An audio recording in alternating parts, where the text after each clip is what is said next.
കോഴിക്കോട് പോലീസിൽ നിന്നും രക്ഷപ്പെടാൻ MDMA അടങ്ങിയ കവർ വിഴുങ്ങിയതിനെ തുടർന്ന് മരിച്ച മൈക്കാവ് സ്വദേശി ഷാനിദിന്റെ പോസ്റ്റ്മോർട്ടം ഇന്ന് നടക്കും. കോഴിക്കോട് മെഡിക്കൽ കോളേജ് ആശുപത്രിയിൽ രാവിലെ 10:30 പോസ്റ്റ്മോർട്ടം. MDMA രക്തത്തിൽ കലർന്നതാണോ മരണ കാരണമെന്നതിൽ പോസ്റ്റ്മോർട്ടത്തിന് ശേഷമേ വ്യക്തത വരൂ. വിവരങ്ങളുമായി അഭിന ചേരുന്നു.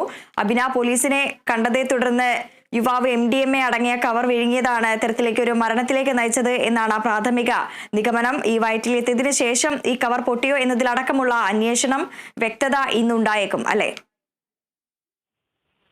തീർച്ചയായും അങ്ങനെ തന്നെ കരുതാൻ വൃന്ദ. ഈ പോസ്റ്റ്മോർട്ടം നടപടികൾക്ക് ശേഷം മാത്രമേ ഈ ഒരു കേസിൽ ഒരു വ്യക്തത വരൂ എന്നാണ് മനസ്സിലാക്കാൻ സാധിക്കുന്നത്. കാരണം നേരത്തെ പോലീസിന്റെ പരിശോധനയ്ക്കിടെയാണ് പ്രതി ഇത്തരത്തിൽ MDMA വിഴുങ്ങുന്നത്. പക്ഷേ എൻഡോസ്കോപ്പിലുള്ള പരിശോധനയിൽ വയറിനുള്ളിൽ ഈ വെള്ളത്തടികൾ കണ്ടു എന്നുള്ളതാണ് പുറത്തു വന്നിരുന്ന ആരോഗ്യ വകുപ്പിന്റെ റിപ്പോർട്ട്. ഇതനുസരിച്ച് പിറ്റേ ദിവസം സർജറിക്ക് വിധേയനാക്കേണ്ടതായിരുന്നു. അതിനിടെയാണ് ഈ ഗുരുതരമായി അസുഖം മൂർച്ഛിക്കുകയും പിന്നീട് വലിയ രീതിയിലേക്ക് വെന്റിലേറ്ററിലേക്ക് കൊണ്ടുപോവുകയുമാണ് ചെയ്തിട്ടുണ്ടായിരുന്നത്. ഈ മാരകമായിട്ടുള്ള ഈ MDMA വയറിനകത്ത് നിന്ന് പൊട്ടിയോ എന്നുള്ളതാണ് ഈ പൊട്ടിയിട്ട് അമിതമായി ഈ രാസലഹരി ശരീരത്തിലേക്ക് ഉൾപ്പെട്ടിട്ടുണ്ടോ എന്നുള്ളതിലാണ് ഒരു വ്യക്തത വരേണ്ടത്. അതിനായി ഇന്ന് പോസ്റ്റ്മോർട്ടം റിപ്പോർട്ട് വന്നതിന് ശേഷം മാത്രമേ പോലീസും അതുപോലെ തന്നെ ആരോഗ്യ വകുപ്പിനും ഇത് സംബന്ധിച്ച കൂടുതൽ കാര്യങ്ങൾ വ്യക്തമാക്കാൻ സാധിക്കൂ എന്നുള്ളത് തന്നെയാണ് പോലീസ് പറയുന്ന ഒരു കാര്യം. അതോടൊപ്പം തന്നെ ഈ കേസുമായി സംബന്ധിച്ച് ഷാനിദിന്റെ സുഹൃത്തുക്കളുടെ മൊഴിയടക്കം എടുക്കേണ്ടതുണ്ട്. അതിനായി ഇന്ന് താമരശ്ശേരി പോലീസ് ഷാനിദുമായി ബന്ധപ്പെട്ടിട്ടുള്ള എല്ലാ ആളുകളുടെയും മൊഴി എടുക്കുമെന്നും അറിയിച്ചിട്ടുണ്ട്. നേരത്തെ ഷാനിദിനെ കൊടുവള്ളി കേന്ദ്രീകരിച്ച പോലീസ് സ്റ്റേഷനുകളിലെല്ലാം തന്നെ വലിയ രീതിയിൽ ഇത്തരത്തിൽ രാസലഹരിയുമായി ബന്ധപ്പെട്ട കേസുകൾ നിലനിൽക്കുന്നുണ്ട്. ഈ കേസുകൾ ഉൾപ്പെടെ അതുപോലെ തന്നെ ഈ കേസിൽ ഉൾപ്പെട്ടിട്ടുള്ള മറ്റു ആളുകളെയും വിളിച്ചു വരുത്തിയായിരിക്കും കൂടുതൽ മൊഴിയെടുക്കുക എന്നുള്ളതാണ് അറിയാൻ സാധിച്ചിട്ടുള്ളത്. അതോടൊപ്പം തന്നെ ഈ ഷാനിദിന്റെ വീട്ടിൽ ചെന്നും ഇത്തരത്തിൽ മൊഴിയെടുപ്പ് ഉണ്ടാകുമെന്നുള്ളതും അറിയിച്ചിട്ടുണ്ട്. ഈ കാര്യങ്ങളെല്ലാം പരിശോധിച്ചതിന് ശേഷം മാത്രം, അല്ലെങ്കിൽ ഈ മൊഴിയെടുത്തതിന് ശേഷം മാത്രമേ പോലീസിന് മറ്റു നടപടികൾ എടുക്കാൻ സാധിക്കുകയുള്ളൂ എന്ന് തന്നെയാണ് പോലീസ് ഇക്കാര്യത്തിൽ വ്യക്തമാക്കുന്നത്. അതോടൊപ്പം തന്നെ പോലീസ് കഴിഞ്ഞ ദിവസം പറയുന്ന ഒരു കാര്യം തന്നെയായിരുന്നു, ഈ യുവാവിന് പരിശോധനയ്ക്കിടയിൽ MDMA പിടിക്കുന്ന സമയത്ത് തന്നെ കീഴടങ്ങിയാൽ മതിയായിരുന്നു, ഇത്തരത്തിൽ വിഴുങ്ങേണ്ട ഒരു കാര്യം ഉണ്ടായിരുന്നില്ല എന്ന് തന്നെയാണ് പോലീസ് വ്യക്തമാക്കുന്നത്. അതോടൊപ്പം തന്നെ പോലീസിൽ നിന്നും വ്യക്തത നേടാൻ തന്നെയാണ് ഈ പ്രതി വിഴുങ്ങിയതും അതുപോലെ തന്നെ ഓടാൻ ശ്രമിച്ചതും എന്ന് തന്നെയാണ് ഇക്കാര്യത്തിൽ വ്യക്തമാവുന്നത്. കാരണം ഇത്തരത്തിൽ ഈ വിഴുങ്ങിയ ശേഷം ഓടാൻ ശ്രമിച്ച പ്രതിയെ ഓടി പിടികൂടുകയായിരുന്നു പോലീസ്. പിന്നീടാണ് കോഴിക്കോട് മെഡിക്കൽ കോളേജിലേക്ക് എത്തിക്കുന്നതും പിന്നീട് പരിശോധനയിൽ അത് MDMA തന്നെയാണ് എന്നുള്ളൊരു പ്രാഥമിക നിഗമനത്തിൽ പോലീസ് എത്തുകയും ചെയ്തത്. പക്ഷേ ഇക്കാര്യത്തിൽ പോലീസിനെ സംബന്ധിച്ചിടത്തോളം കഴിഞ്ഞ 2-3 മാസത്തോളമായി താമരശ്ശേരി കേന്ദ്രീകരിച്ച് വൻതോതിലാണ് രാസലഹരികളുടെ ഒഴുക്ക് തുടരുന്നത്. ഇത് പോലീസിനെ സംബന്ധിച്ചിടത്തോളം നിയന്ത്രിക്കാനായില്ല എന്നുള്ളത് വലിയ എടുത്തു പറയേണ്ട ഒരു കാര്യം തന്നെയാണ്. കാരണം നമുക്കറിയാം, കഴിഞ്ഞ ദിവസങ്ങളെല്ലാം തന്നെ ഈ ജനുവരി തുടക്കം മുതലേ താമരശ്ശേരിയിൽ മാതാവിനെ കൊലപ്പെടുത്തതും ഇത്തരത്തിൽ രാസലഹരി കഴിച്ചിട്ടുള്ള മകൻ തന്നെയാണ് എന്നുള്ളതാണ്. തുടർന്ന് ഇങ്ങോട്ടേക്കുള്ള എല്ലാ വാർത്തകളും നമ്മൾ റിപ്പോർട്ട് ചെയ്യുന്നതും താമരശ്ശേരി രാസലഹരിയുമായി ബന്ധപ്പെട്ട ആക്രമണങ്ങൾ മാത്രമാണ്. അതുകൊണ്ട് തന്നെ പോലീസ് കൃത്യമായ രീതിയിൽ ഇതിലൊരു ഇടപെടൽ നടത്തേണ്ടതുണ്ട് എന്ന് തന്നെയാണ് ഈ ഒരു ഘട്ടത്തിൽ നമുക്ക് പറയാനുള്ളത്. അതോടൊപ്പം തന്നെ പോലീസിനെ പ്രതിരോധത്തിലാക്കുന്ന അല്ലെങ്കിൽ ആശങ്കയിലാക്കുന്ന ഒരു കാര്യം എന്ന് പറഞ്ഞിട്ടുണ്ടെങ്കിൽ, ഇത്തരത്തിലുള്ള രാസലഹരികൾ എവിടെ നിന്നാണ്, ഇതിന്റെ കേന്ദ്രം എവിടെ നിന്നാണ് എന്നുള്ളതാണ് പോലീസിനെ സംബന്ധിച്ചിടത്തോളം ഇനി അറിയാനുള്ളത്.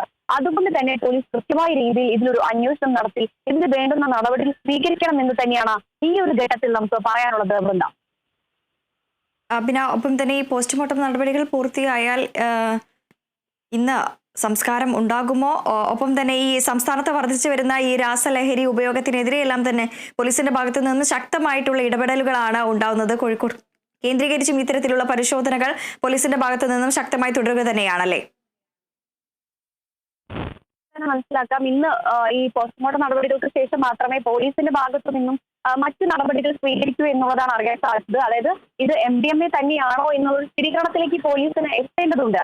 അതുകൊണ്ട് തന്നെ ഈ പോസ്റ്റ്മോർട്ടം നടപടികൾക്ക് ശേഷം ഇത് രാസലഹരി തന്നെയാണോ, ആദ്യം നമുക്കൊരു പ്രാഥമിക നിഗമനം മാത്രമേ പോലീസ് അറിയിച്ചിട്ടുള്ളൂ. കാരണം പോലീസ് കണ്ടിരിക്കുന്നത് 2 പൊതികളാണ്. ഒരു വെള്ള പാക്കറ്റിലുള്ള പൊതികൾ വിഴുങ്ങി എന്നുള്ളതാണ് പോലീസ് കാണുന്നത്. പക്ഷെ ആ ഒരു പ്രാഥമിക നിഗമനത്തിൽ തന്നെയാണ് പോലീസ് ഉള്ളത്. പക്ഷെ അതിലൊരു ഉറപ്പ് വരുത്തേണ്ടതുണ്ട്. അതിനായിട്ടാണ് ഇന്ന് പോസ്റ്റ്മോർട്ടം നടത്തുന്നത്. ആ പോസ്റ്റ്മോർട്ടം നടപടികൾക്ക് ശേഷമായി പോലീസിന് കൃത്യമായ രീതിയിൽ കൃത്യമായ രീതിയിൽ ഇത് MDMA തന്നെയാണ് എന്നുള്ളൊരു നിഗമനത്തിലേക്ക് അല്ലെങ്കിൽ ഒരു വ്യക്തത പോലീസിനെ സംബന്ധിച്ചിടത്തോളം വരുത്തേണ്ടതുണ്ട്.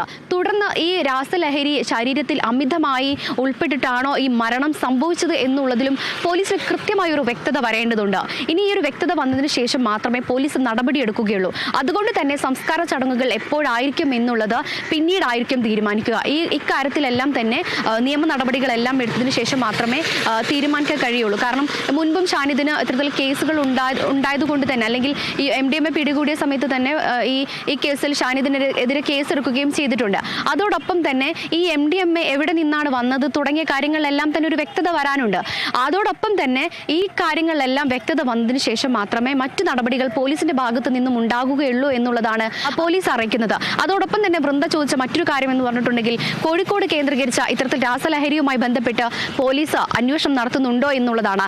കൃത്യമായി പറഞ്ഞാൽ പോലീസിന്റെ ഭാഗത്ത് നിന്നും നല്ല രീതിയിൽ ഒരു ഇടപെടൽ നടക്കുന്നുണ്ടെങ്കിലും പോലീസിനെ സംബന്ധിച്ചിടത്തോളം പോലീസ് വലിയ രീതിയിൽ ഒരു ആശങ്കപ്പെടുന്ന അല്ലെങ്കിൽ പോലീസിനെ തന്നെ പ്രതിരോധത്തിലാക്കുന്ന ഒരു സാഹചര്യം തന്നെയാണ് ഇപ്പോൾ ഉള്ളത്.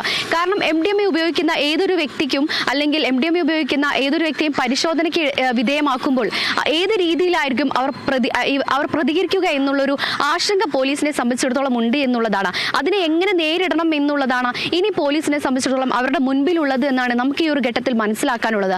കാരണം കഴിഞ്ഞ ദിവസങ്ങളിലെല്ലാം തന്നെ വയനാട് കേന്ദ്രീകരിച്ച് നടത്തിയ ഈ ഒരു അന്വേഷണത്തിലും ഈ MDMA പിടിച്ച ആളുകളുമായൊരു പരിശോധന നടത്തുമ്പോൾ ഈ ആക്രമിക്കുകയാണ് ഉണ്ടായിട്ടുള്ളത്. ഇത്തരത്തിലാണ് ഈ കാര്യങ്ങളൊക്കെ പോകുന്നതെങ്കിൽ പോലീസ് ഇക്കാര്യത്തിൽ വലിയ രീതിയിലൊരു പ്രതിരോധത്തിൽ തന്നെയാണ് എന്ന് തന്നെയാണ് നമുക്ക് മനസ്സിലാക്കാനുള്ളത്. പക്ഷേ താമരശ്ശേരി കേന്ദ്രീകരിച്ചാണ് പ്രധാനമായും ഇത്തരത്തിൽ രാസലഹരികളുടെ ഉപയോഗം കൂടുതലായും വർദ്ധിക്കുന്നത്.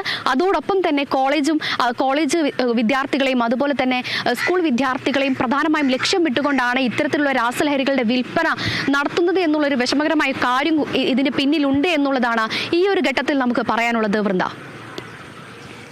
ശരി, അഭിനയാണ് വിവരങ്ങൾ പങ്കുവച്ചത്.